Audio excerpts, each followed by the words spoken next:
Bien, merci beaucoup.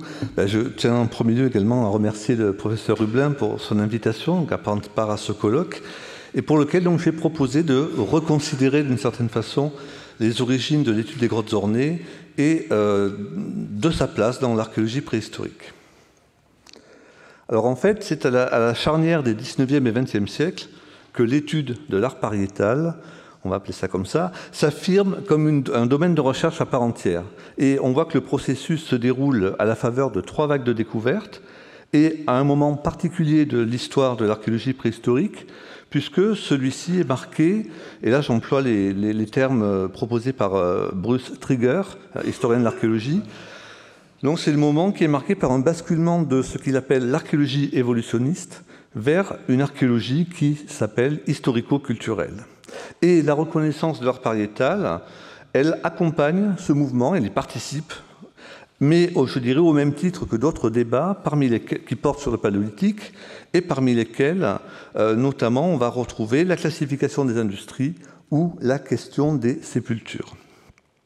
C'est donc en fait un mouvement général qui affecte en profondeur les concepts de la préhistoire et qui amène vers ce que, par exemple, moi j'ai appelé la découverte de la complexité, d'autres collègues ont proposé d'autres appellations, et ce processus s'incarne dans 2 grandes ruptures. D'une part, c'est le passage d'une colonne évolutive, et Jean-Jacques Hublin l'a évoqué ce matin à propos de Gabriel de Mortillet, qu'on va recroiser dans quelques minutes. Donc, passage d'une colonne évolutive à des notions spatio-temporelles, et par ailleurs, l'ouverture à la dimension symbolique de la pensée de l'homme paléolithique à travers ce qu'on pourrait appeler le fait funéraire ou peut-être le fait pariétal, le fait artistique. Et la reconnaissance de l'art pariétal joue donc un rôle non négligeable dans cette refonte conceptuelle, même si, évidemment, c'est replacé dans le processus d'ensemble qu'elle va trouver son sens et qu'elle doit être considérée, ce que, évidemment, je ne ferai pas aujourd'hui. Pourtant, et je dirais par certains traits, et c'est ça qui va m'intéresser, c'est ça que je vais essayer c'est à partir de ça que je vais essayer de réfléchir, cette reconnaissance, elle va au-delà, je dirais, des autres débats, et elle semble véritablement marquer un virage dans les changements que l'archéologie préhistorique connaît au tournant du XXe siècle. En fait, si on considère les autres débats, qui accompagnent, enfin les principaux débats qui accompagnent ce que j'appellerais la disqualification de l'archéologie évolutionniste, on va voir qu'il procède avant tout d'une réinterprétation de données qui sont présentes et validées dans le débat préhistorien depuis les origines de ce débat. Certains éléments, par exemple, comme les outillages de pierre ou d'os, sont considérés depuis les années 1820 comme des équivalents géognostiques. C'est un terme qui est proposé par les géologues du Midi, ce qu'on appelle les géologues du Midi de la France dans les années 1820, donc des équivalents de la présence humaine, et ils vont donc constituer des éléments de preuve reconnus à l'appui de la démonstration de l'existence de l'homme fossile, et évidemment, lorsque leur observation est réalisée en stratigraphie, cela constitue la démarche fondatrice de la connaissance et de la discipline, qui est à ce moment-là, évidemment, avant tout conçue comme une histoire naturelle de l'homme. De la même façon, l'hypothèse des sépultures paléolithiques, eh bien, elle est aisément acceptée dans un premier temps. Elle est représentée dans l'illustration des ouvrages de vulgarisation. On retrouve une photo de l'ouvrage de Louis Figuier, dont Claudine Cohen nous a montré également une illustration. Elle est aussi représentée dans le discours savant, jusqu'au début, je dirais, des années 1870. On peut songer aux travaux d'Édouard Lartet à Aurignac ou aux travaux d'Émile Rivière dans les grottes des Baussais-Rousset. Là, on est en 1872 pour l'homme de Menton. En fait, je dirais qu'il a fallu, donc revoilà notre ami Mortillet, il a fallu la constitution de cette archéologie évolutionniste entre 1870 et le début et la fin du XIXe siècle, donc le début du XXe, pour infléchir radicalement ces conceptions et les méthodes qui les sous-tendent. Alors cette archéologie, donc on appellera évolutionniste, elle est portée en Angleterre par les travaux, par exemple, de Charles Lyell ou de John Lubbock, qui sont tous deux proches de Darwin. Elle est incarnée en France dans la classification industrielle de Gabriel de Mortillet, et on peut aussi considérer que l'évolutionnisme culturel, qui est formalisé dans le domaine de l'anthropologie par un auteur comme Edward Burnett Taylor, par exemple, structure l'ensemble des sciences de l'homme autour d'une notion transversale, qui est la notion de type, comme a pu le rappeler Alain Schnapp. Je vais très très vite et ce que je présente est assez caricatural, mais grosso modo, les choses sont en place de cette façon. Et c'est donc dans un paysage intellectuel mouvant, marqué donc par la remise en cause de ce cadre conceptuel évolutionniste, que le débat sur l'art pariétal est lancé, et cette fois-ci par irruption d'un objet d'étude entièrement inédit dans la discipline. Et dès le départ, alors le site orné, comme on va l'appeler aujourd'hui, pose un problème d'intégration dans ce que j'appellerais le processus de validation des découvertes. C'est un processus qui est élaboré par l'archéologie préhistorique depuis le milieu du XIXe siècle, puis qui a été collectivement normé par les congrès internationaux d'anthropologie et d'archéologie préhistorique à partir de 1865. Alors, dans ma présentation, je ne vais pas revenir sur les arguments scientifiques du débat, je vais m'attacher, comme vous allez le voir, aux acteurs, aux institutions, aux pratiques, à la sociabilité aussi, afin de retracer, finalement, dans une optique d'anthropologie des sciences, les modalités suivant lesquelles cet objet d'étude inconcevable, que constitue l'art pariétal, inconcevable pour l'homme de la fin du XIXe siècle, ou pour le préhistorien de la fin du XIXe siècle, donc comment cet objet d'étude va parvenir à s'intégrer à une connaissance en pleine refonte. Donc là, on a un élément nouveau qui fait irruption dans une discipline qui est en train de complètement changer, complètement basculer. Donc effectivement, la situation n'est pas, je dirais, la plus facile. Je vais donc chercher à préciser comment ce débat sur l'art pariétal, en fait, négocie en permanence avec le protocole de validation pour finalement se soumettre au verdict de la communauté scientifique. Et donc, comment la constitution de ce nouveau domaine de recherche va par la suite accompagner... Alors, j'avais appelé ça le rééquilibrage de la communauté des préhistoriens. On pourrait dire aussi va accompagner un déséquilibre intégral de la communauté des préhistoriens au début du XXe siècle. En tout cas, on va dire en France et en Espagne. Bon. Alors le débat sur alors on va reprendre la chronique, mais je vais essayer de la présenter de façon différente par rapport à celle où on la présente d'habitude, je dirais. Après, vous allez recroiser beaucoup de choses que vous connaissez, voire même par cœur. Donc le débat sur l'art pariétal, il est lancé par les observations réalisées en 1879 à Altamira par Marcelino Sanz de Sautola, vous le savez. Donc l'année suivante, en 1880, celui-ci publie une étude globale sur la grotte, notamment Altamira, qu'il explore depuis 1875. C'est donc le célèbre Breves Apuntes, etc. Je ne vais pas plus loin parce que j'ai un horrible accent espagnol. Donc ce Breves Apuntes, les figures pariétales, comme vous le voyez, sont présentes, mais finalement, elles constituent à la fois une découverte inédite et elles font partie intégrante d'une étude archéologique. Alors Sautola, là, il va donc chercher à faire connaître ses observations et il va donc chercher à les soumettre à la validation de la communauté scientifique. C'est ça la première, enfin la première étape, c'est je publie, et la deuxième étape, c'est je vais chercher l'aval de mes pairs. Et pour cela, eh bien, il y a une personne qui constitue évidemment le relais tout désigné, c'est Émile Cartaillac, qui depuis 1869 dirige la revue des matériaux pour l'histoire primitive et naturelle de l'homme. Et c'est une revue en français, mais qui à l'époque a une audience internationale et qui constitue à la fois un organe de diffusion, mais aussi un organe de validation.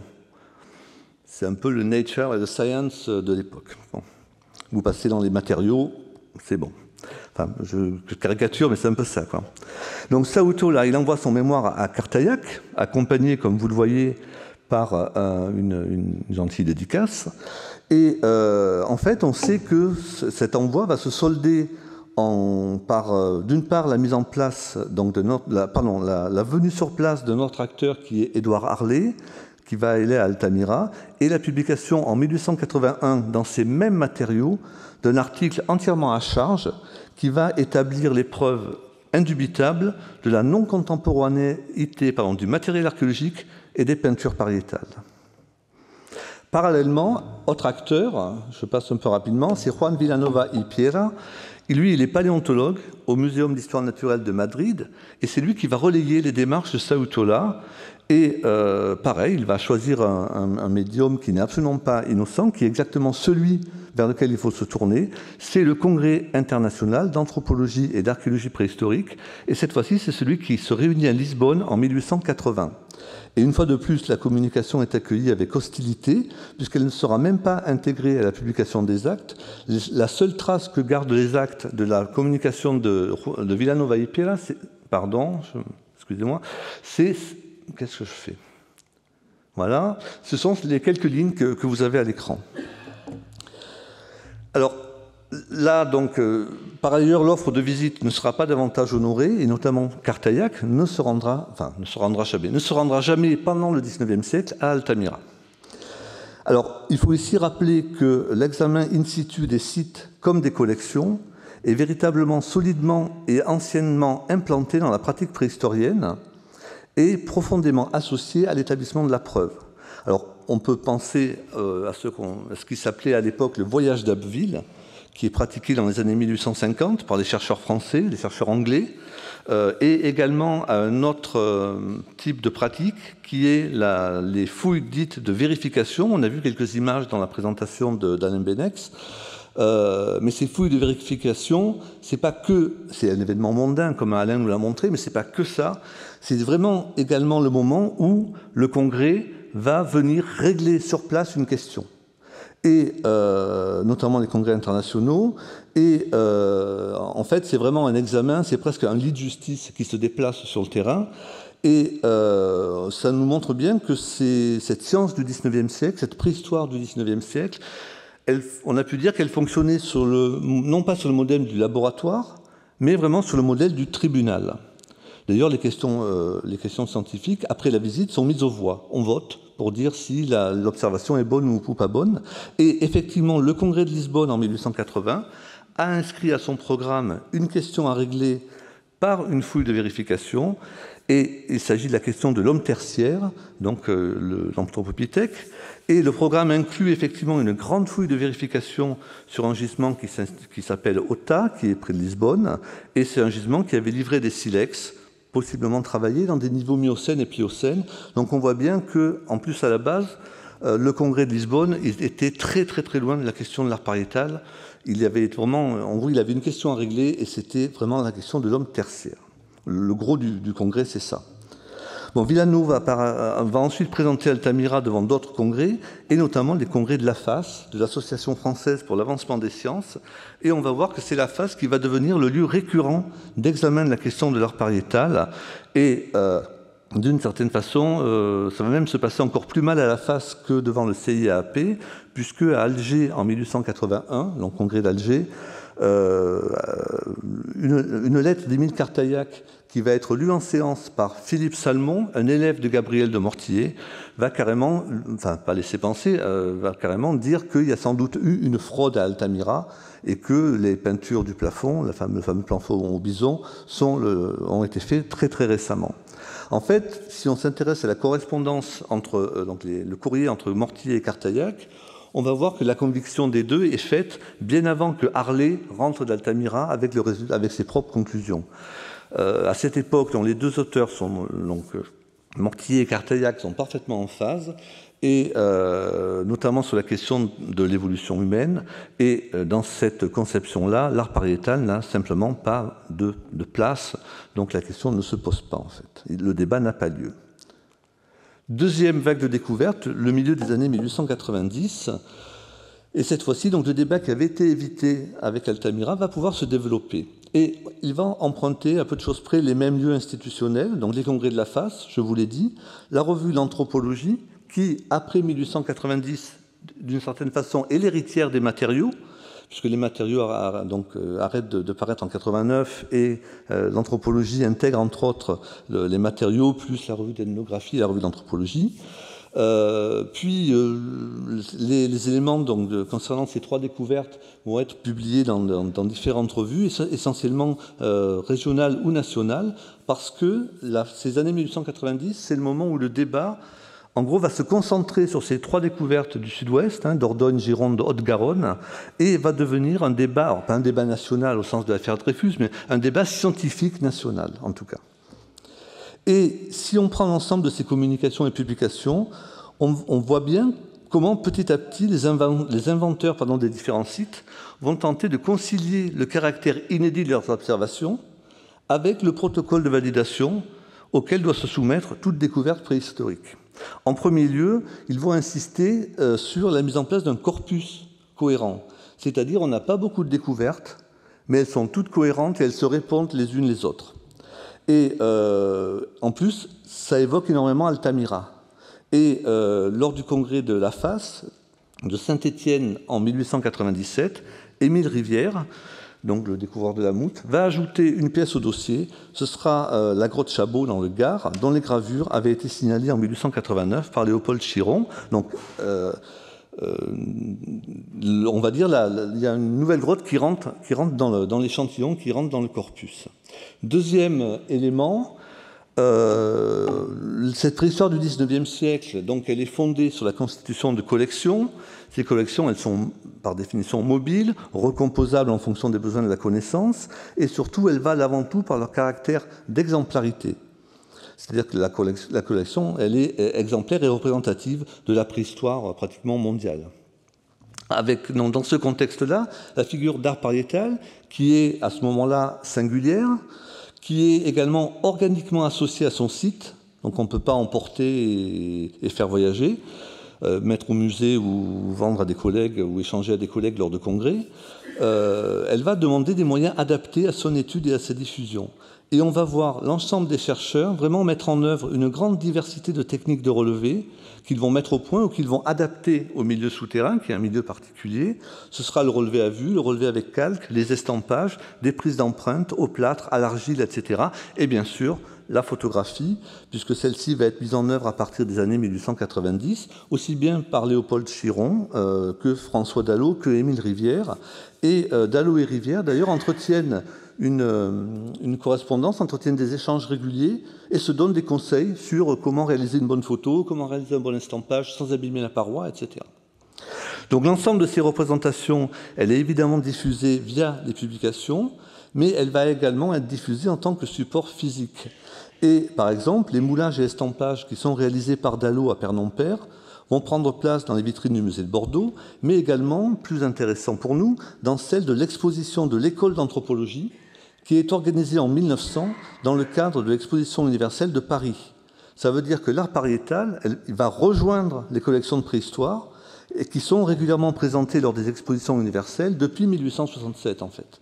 Et il faut rappeler que ces expositions et leur rôle a été véritablement déterminant sur la mise en ordre des connaissances, mais aussi sur la constitution et le renforcement de la communauté internationale des préhistoriens. Donc mettre de l'art pariétal dans une expo internationale, dans une expo universelle, c'est vraiment quelque chose de très efficace. Troisième pratique, c'est évidemment la pratique des visites sur place. Alors là, d'une part, évidemment, l'idée c'est de mettre le collègue à convaincre en contact direct avec l'œuvre, mais c'est aussi, comme on l'a vu, recueillir un assentiment et finalement recueillir un argument d'autorité, c'est-à-dire que chaque visite qui se solde d'une certaine façon par une conversion ou une adhésion, c'est les termes employés, finalement vient incrémenter le crédit qui est apporté à la découverte. Et une fois de plus, les découvreurs tiennent un compte assez précis des personnes qui viennent et qu'ils arrivent à convaincre dans l'idée que, en gros, quand on a coché toutes les cases, ça y est, c'est fait, la conversion est accomplie. Et en fait, on peut considérer qu'effectivement, à la fin du siècle, à la fin du XIXe siècle, la plus grande partie des préhistoriens reconnaît l'authenticité de l'art pariétal paléolithique, et y compris les détracteurs de la première heure, comme évidemment Émile Cartaillac ou Édouard Harlay.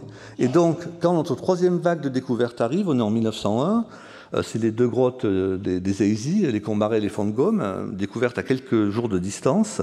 À ce moment-là, évidemment, en gros, c'est une découverte qui ne va poser pratiquement aucun problème. Et donc l'année suivante, c'est une fois de plus dans le cadre d'un congrès de la FAS que la conversion massive et définitive à l'art pariétal de la communauté va être organisée et mise en scène.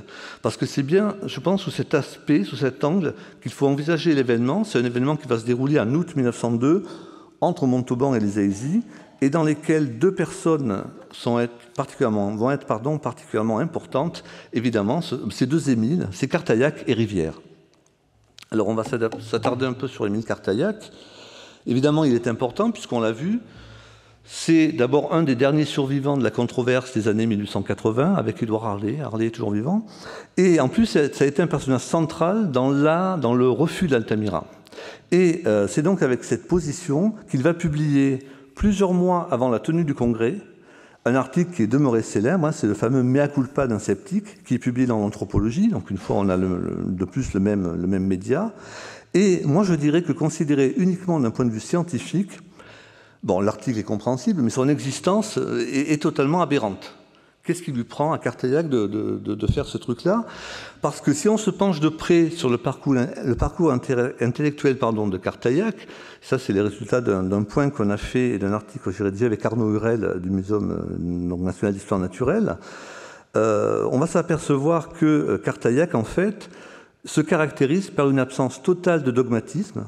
Donc là, il est diamétralement opposé à un Gabriel de Mortillet, et également par une refonte incessante de ses positions vis-à-vis des questions qui structurent la connaissance préhistorique. Parmi celles-ci, la question des sépultures paléolithiques, je passe rapidement, mais ça peut se retracer, ou la question de la classification des industries. Et si on se penche sur la correspondance que Cartaillac entretient avec le jeune abbé Breuil à l'époque, on est au début du XXe siècle, eh bien cette correspondance, elle montre clairement que c'est Cartaillac qui va pousser Breuil à s'intéresser à l'Aurignacien et à refonder donc entièrement la classification du Paléolithique, qui sera en rupture intégrale avec le modèle Mortillet. Et donc c'est là où c'est un des éléments du basculement de cette archéologie évolutionniste à une archéologie historico-culturelle. Donc le parcours scientifique de Cartaillac consiste d'une certaine façon à une réforme incessante de son savoir.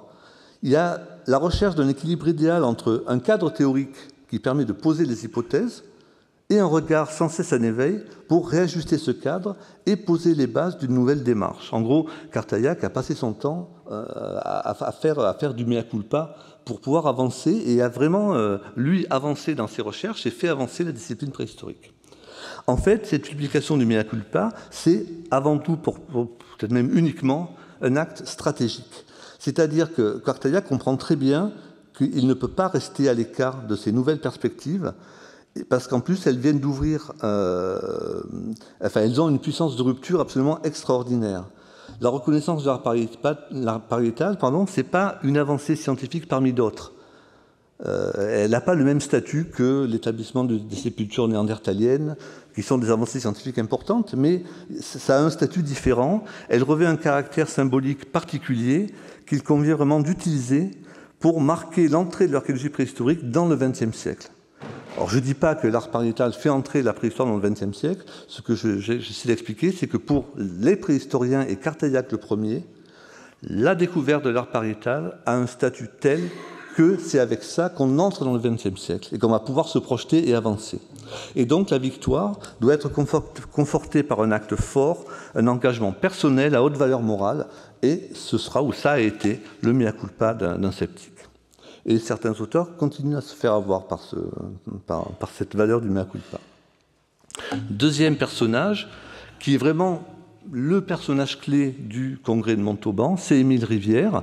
Il est président de la section, la 11e section, la section d'anthropologie, qui accueille précisément la préhistoire au sein de ce congrès d'avancement de la FAS.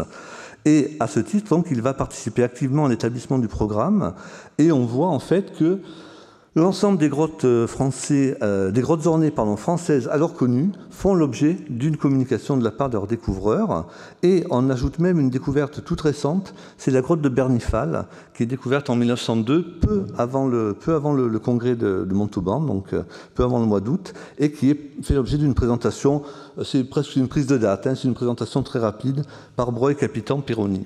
En fait, la seule grotte qui ne fait pas partie du programme, c'est la Moute. Mais en fait, c'est parce que Rivière se l'est réservé pour l'excursion qui aura lieu les 14 et 15 août, et dans le cadre de laquelle il va faire visiter la Moute à l'ensemble de ses collègues. Et on peut considérer effectivement que cette excursion, elle constitue véritablement l'acte majeur du congrès. Une fois de plus, ce n'est pas seulement un acte mondain, une promenade sympa entre collègues, hein. C'est véritablement quelque chose d'un très important, parce que, bon, elle met en relation directe les sites et la communauté scientifique, ça d'accord, ça permet à chaque collègue de venir vérifier sur place, mais surtout parce qu'à travers le compte-rendu qui est rédigé par Rivière et qui est publié dans les actes, et qui est complété par la photographie que vous voyez à côté, qui est prise par le propre fils d'Émile Rivière, et qui n'est pas publiée, la photo, dans les actes, mais en revanche, Rivière va l'envoyer à pratiquement tous ses collègues, notamment à tous ceux qui sont sur la photo, mais à plein d'autres également. On voit bien donc que l'excursion, on va dire symbolisée dans ces deux éléments, marque véritablement l'acte de fondation dans lequel les grottes ornées de la vallée de la Vézère, et la Moute particulièrement, se taillent symboliquement la part du lion. En fait, l'excursion, c'est plus une visite ou une fouille de vérification, c'est véritablement une mise en scène d'une conversion qui a déjà eu lieu à la fin du siècle précédent, donc il y a quelques années auparavant. Et donc le congrès ne s'érige plus en tribunal, mais plutôt, je dirais, en greffe d'enregistrement. Et l'idée, c'est de fonder un nouveau domaine de recherche. Et comme on est, alors la FAS accueillait régulièrement des chercheurs étrangers, mais comme on est quand même entre chercheurs français et entre chercheurs presque qui ont travaillé dans la vallée de la Vézère, va même poser éventuellement le fait que la recherche française est vraiment leader dans l'étude de l'art pariétal. Alors la première conséquence de la définition de l'art pariétal comme un domaine de recherche, ça va être évidemment la multiplication des découvertes, que ce soit en France ou en Espagne, puisque rapidement, ce qu'on appelle aujourd'hui l'ère franco-cantabrique, va se définir comme un bassin privilégié en termes de sites, mais aussi comme une zone intense d'activité pour les préhistoriens, et bon, on va le voir rapidement, une zone de rivalité également. Donc au lendemain du congrès de Montauban, c'est vers l'Espagne que Breuil et Cartaillac se tournent, puisqu'ils se rendent à Altamira. Donc Cartaillac va à Altamira pour la première fois, et ils y vont pour un voyage d'études et de relevé, grâce à une subvention qu'ils obtiennent auprès de l'Académie des inscriptions et belles-lettres. Et c'est à Altamira que Breuil va mettre au point sa technique de relevé, en tout cas les grandes lignes de sa technique de relevé. Et c'est une technique qui cherche avant tout donc je passe sur le détail, mais qui cherche avant tout à communiquer l'impression ressentie face à l'œuvre, parce que pour Breuil, l'impression que lui a ressentie fait partie intégrante de la compréhension scientifique de l'œuvre. Voilà pourquoi il est important d'aller sur place et de voir les choses sur place. Une fois rentrés en France, les auteurs, dont Breuil et Cartaillac, travaillent à la maisonnette des images. Ils vont faire quelques essais d'impression de planches chez Sirvin à Toulouse, et ils vont commencer aussi à négocier la publication de leur étude dans l'anthropologie. L'article n'est pas encore écrit, l'étude n'est pas encore rédigée, mais ils vont commencer à prévoir la publication, et très rapidement, ils vont se rendre compte que la revue n'a absolument pas la qualité d'impression requise pour une telle publication, et par ailleurs que ça va être largement au-dessus de leurs ressources financières. Et c'est à ce moment-là que va intervenir un acteur qui va avoir évidemment un rôle décisif dans le développement des recherches sur l'art pariétal, mais évidemment c'est Albert Ier de Monaco. Celui-ci est approché par Cartaillac, qui va lui présenter plusieurs planches des relevés d'Altamira, et le prince, comme on l'appelle, est aussitôt conquis par ces images inédites.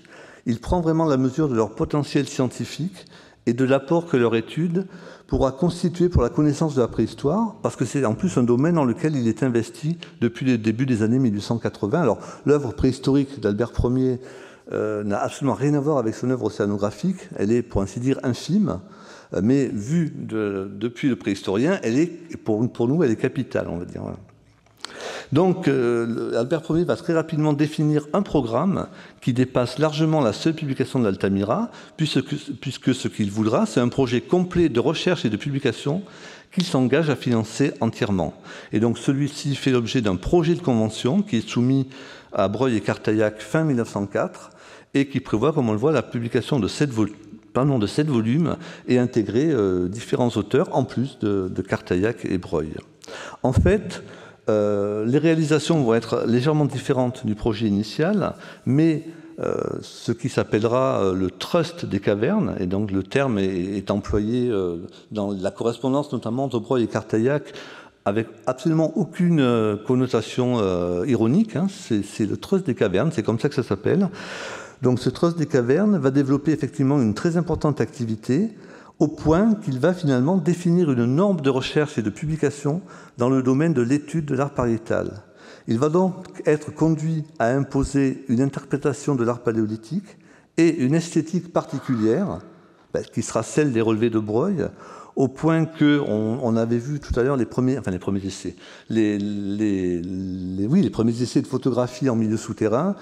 Finalement, début 20e, la photo est pratiquement évacuée des ouvrages scientifiques sur l'art pariétal, parce que l'acte scientifique face à une œuvre, c'est le relevé, et c'est le relevé type Broglie.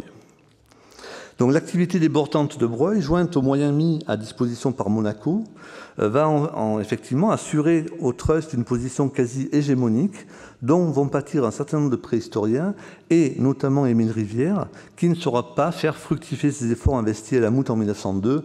En fait, à un moment donné, il est question qu'Émile Rivière entre dans le trust, et finalement, pour diverses raisons, ça ne se fait pas, et Rivière est gentiment conduit vers la sortie. Comme on le voit, donc, les activités du trust se développent de part et d'autre des Pyrénées, et assez rapidement, les relations entre chercheurs français et espagnols vont osciller entre collaboration et rivalité, parce que pour les préhistoriens espagnols, finalement, l'art pariétal va très rapidement constituer un enjeu national dans le cadre plus général d'une archéologie qui, à partir de 1912, va se doter de structures scientifiques, de structures administratives pour protéger et valoriser le patrimoine national. Alors, je vais arrêter ma chronique ici, et je vais essayer du coup de tirer un peu les fils de tous ces éléments, et je vais mettre, on va dire, en avant 3 points qui sont apparus au cours de ma présentation. En premier lieu, il faut peut-être répondre à l'interrogation formulée dans mon titre. Donc, la création du domaine de recherche art pariétal constitue-t-elle une révolution? Alors, nous avons vu qu'elle participe à la mise en place de cette archéologie historico-culturelle, mais très franchement, alors honnêtement, les changements sont radicaux. Jean-Jacques Lubin, ce matin, évoquait le vocabulaire mis au point par Gabriel de Mortillet. Effectivement, on parle encore de moustérien, on parle encore de solutréen, mais le sens du terme lui-même n'a absolument plus rien à voir entre le moustérien de Mortillet, de Borde, d'Éric Boéda ou d'autres personnes encore plus récentes. Donc, de ce côté-là, il y a eu un vrai et profond changement, mais on pourrait malgré tout pas considérer cela comme une révolution scientifique au sens de la révolution copernicienne, enfin au sens où un historien des sciences comme Thomas Kuhn peut l'entendre. En revanche, on a vu que certains marqueurs signalent que pour les préhistoriens du tournant du XXe siècle, le développement des recherches pariétales n'est pas une chose anodine, ce n'est pas un débat de plus, une conquête de plus, je dirais, de la connaissance. On a vu le mea culpa de Cartaillac et le sens qu'on doit lui donner, on a vu l'engouement d'Albert Ier, et je dirais qu'au-delà de l'avancée scientifique qu'elle représente, l'ouverture de ce nouveau domaine de recherche, donc de l'étude des grottes ornées, enrichit véritablement socialement et symboliquement la science préhistorique d'une dimension nouvelle. Deuxième point, et c'est d'une certaine façon le corollaire du précédent, la grotte, on l'a vu, elle est attachée à la grotte ornée, mais toutes les grottes, mais bon, la grotte ornée est attachée à son territoire, on pourrait même dire à son terroir. Elle est dotée d'une forte charge symbolique, une forte charge émotionnelle, et elle va devenir rapidement un objet patrimonial de premier plan. Je l'ai évoqué pour la mise en place de la réglementation espagnole. Ça va se passer de la même façon en France début 20e, et elle va jouer vraiment un rôle capital dans la création ou la réorganisation des institutions nationales d'études, de gestion, de protection du patrimoine, telles qu'elles vont se mettre en place dans les différents pays d'Europe pendant cette première moitié du siècle. On peut également percevoir, me semble-t-il, alors là c'est presque une hypothèse de travail, mais comment la visite de contrôle ou de vérification constitue en fait la matrice d'une médiation de la grotte ornée dans un continuum qui substitue le visiteur, puis le touriste, au savant, et j'ai l'impression qu'on passe sans solution de continuité de l'entre-soi, entre savants, à une parole qui est portée vers l'extérieur, ce qui accorde une fois de plus une utilité sociale à la grotte ornée, qui est symboliquement plus chargée que le site d'habitat ou la stratigraphie. Ça, c'est des éléments dont témoignent nos collègues guides qui vont passer de la visite d'une grotte ornée à la visite de la stratigraphie de la Ferracie. Mais, enfin, pour nous, les deux sont intéressants, et on voit bien leur intérêt, et pour un très grand public, les enjeux sont différents, et c'est aussi un acte différent quoi, de la part du guide.